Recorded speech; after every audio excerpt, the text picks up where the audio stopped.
Bintou, Oui.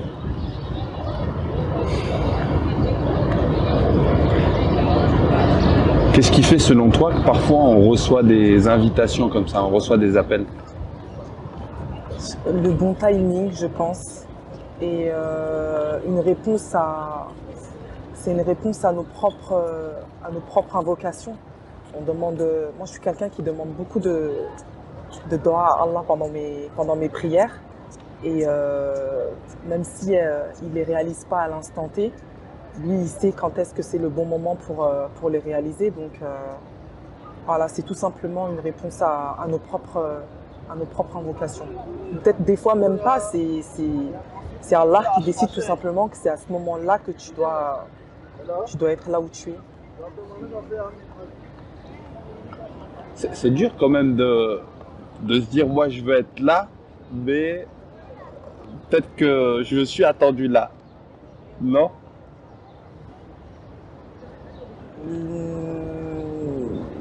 Oui, oui, mais là, moi, justement, c'est une chose sur laquelle je travaille beaucoup, de me dire que Bintou, tu n'as pas toujours le pouvoir sur ta vie et que vraiment tout est entre les mains d'Allah. Donc oui, c'est dur, mais c'est un travail à faire sur soi et après avoir accepté ça, je pense qu'on ressort plus patient et plus grand et plus humble surtout. Ça veut dire quoi ça justement? Tout est entre les mains d'Allah. Tout est entre les mains d'Allah, ça veut dire que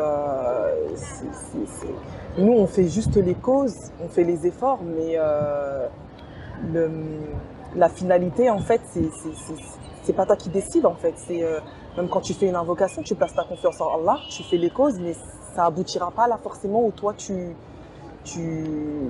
le bout du chemin, en fait, tu peux être très surprise. Soit ne pas trouver ce que toi tu voulais, ou alors encore mieux, trouver 10 fois mieux que ce que tu attendais.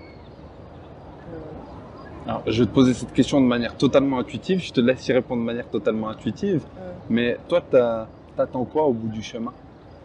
J'attends de ressentir plus grande, plus forte, plus généreuse. Ce que je souhaite, c'est vraiment être une meilleure version de moi-même.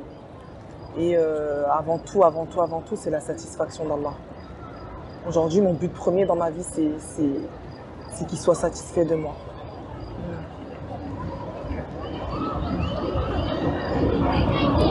Est-ce que toi, tu es satisfaite de toi? Non, non, je suis pas satisfaite de moi. Pourquoi? Je me dis que je peux toujours faire mieux. J'ai la santé, j'ai une vie lambda, hein, mais je me dis que non, je peux toujours faire mieux. Je suis pas satisfaite de moi, non. Ouais, je me dis que j'ai encore plein de choses à accomplir, que j'ai perdu trop de temps dans des futilités. Et j'aurais aimé faire plus de choses plus tôt. J'aurais aimé avoir une claque plus tôt pour faire plus de choses. En quoi les claques, ça nous pousse à faire des choses? Ça nous remet à la réalité, tout simplement. Ouais. C'est important de prendre des claques dans la vie pour nous remettre pour qu'on revienne à l'essentiel en fait, tout simplement. Et ce serait quoi l'essentiel? L'essentiel c'est Allah, c'est l'adoration, je pense qu'il y a plein d'essentiels, mais le pilier de l'essentiel c'est la connexion avec Allah. Qu'est-ce qui se passe quand on ressent cette connexion? Comment on se sent? Moi, non, je peux pas décrire ça. C'est impossible. C'est une sensation invisible, mais tellement puissante, tellement forte. Et c'est un état, un état d'adoration qu'on n'a pas envie de quitter quand la connexion est là. Tu te dis, mais ne me réveille pas, Allah, fais en sorte que je sois encore dans ce monde invisible où il n'y a que toi et moi, où plus rien d'autre ne compte en fait. Même le temps, c'est pas le même. Il n'y a aucun mot pour décrire ça et je souhaite à tout le monde de vivre, ne serait-ce juste qu'une seconde, cet état de connexion avec Allah, cet amour incommensurable, indénombrable. T'as pris une claque en venant ici? Moi, je prends une claque depuis un an en fait. D'accord. Ouais, ça fait un an que j'ai l'impression de prendre des claques. Et là, en fait, c'est une énième, mais elle est plus forte. Mais elle fait du bien. Elle me fait énormément de bien.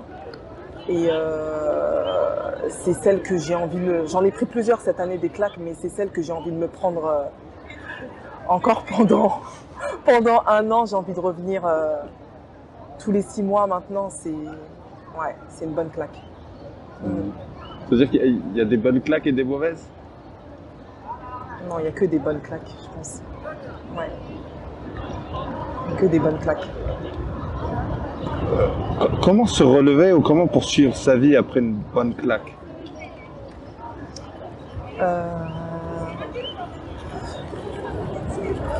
Bah moi, ce que je fais, c'est que j'écris à chaque fois que je prends des claques, j'écris.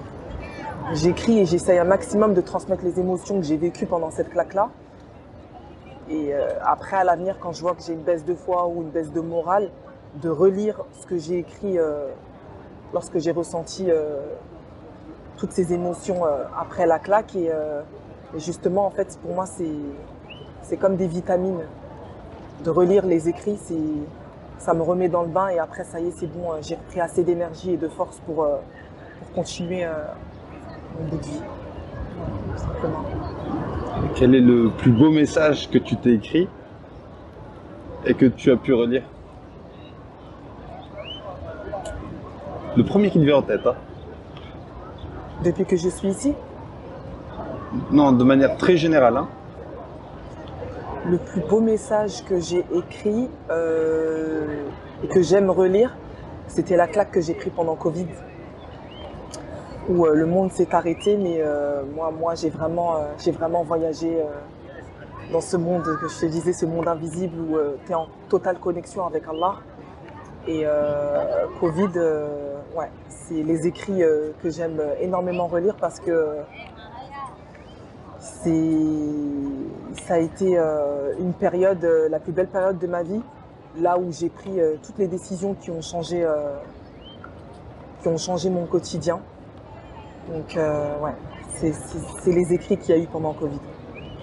Est-ce que tu as un exemple d'écrit justement, de message que tu t'es transmise à toi-même?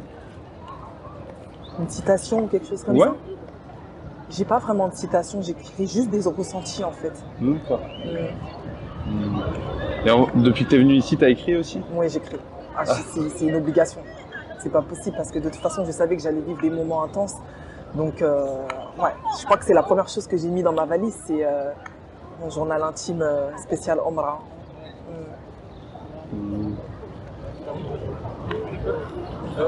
L'amour de Dieu, tu en as parlé au début.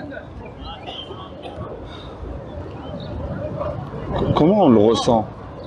Comment on sait qu'il est là, cet amour? Bah moi, des fois, je le ressens même physiquement, en fait. C'est mon cœur qui va... C'est toute ma poitrine qui va se... Je vais sentir comme une pression. Et je pense que chacun le ressent à sa manière, mais moi, c'est plus une pression que je ressens à l'intérieur de ma poitrine. C'est comme ça que je ressens l'amour d'Allah. Et je le ressens au quotidien quand je fais des invocations et que je vois qu'elles sont réalisées. Je le ressens au quotidien avec mon mari, avec ma famille, mes proches. Je le ressens au quotidien quand je me lève et que je me dis je suis en bonne santé. Là, je le ressens à chaque seconde quand j'ouvre les yeux et que je regarde autour de moi. Donc, ouais. En quoi justement est-ce qu'un mari ou une épouse nous aide à définir ce qu'est l'amour? En étant bon ou bonne avec son conjoint, tout simplement. Cet amour, c'est-à-dire l'amour d'Allah. Ouais. Tu vois, en quoi l'amour du couple nous permet de nourrir, développer, entretenir cet amour du divin? Bah là, moi, tout simplement, c'est quand le matin, j'ai du mal à me lever parce que le rythme, il est assez intense ici. Et que mon conjoint me lève et me dit allez Bintou, tu peux le faire, je suis là, il me tient la main, il me réveille du lit avec douceur pour me rappeler pourquoi on est là, tout simplement. Et c'est à travers lui, son petit réveil en douceur que je vois l'amour d'Allah. Parce qu'il aurait bien pu me laisser au lit faire la grasse mat, mais non, il me donne la force de me lever et de continuer ensemble nos adorations. C'est-à-dire, c'est à ça que ça servira un conjoint, à toujours nous relancer, rebooster. Ça apporte quoi un conjoint dans une vie? Un conjoint, ça apporte de l'amour.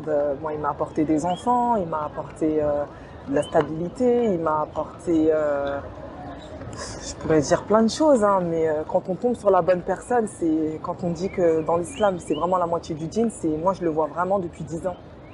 Ouais. Depuis 10 ans, je vois vraiment que oui, c'est ma moitié, c'est mon oxygène, c'est le père de mes enfants, c'est